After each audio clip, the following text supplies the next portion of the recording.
तीखा चाहिए आपको, तीखा अनुसार अपने मिर्चा डालिए हरा। धनिया है ये हरी वाली,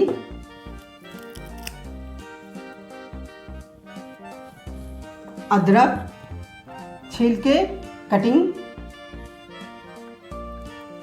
लहसुन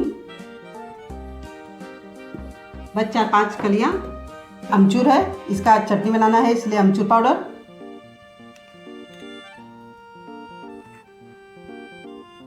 दो चम्मच बड़ा वाला लीजिएगा। उसके बाद नमक स्वाद अनुसार। उसके बाद इसे पीस लीजिएगा।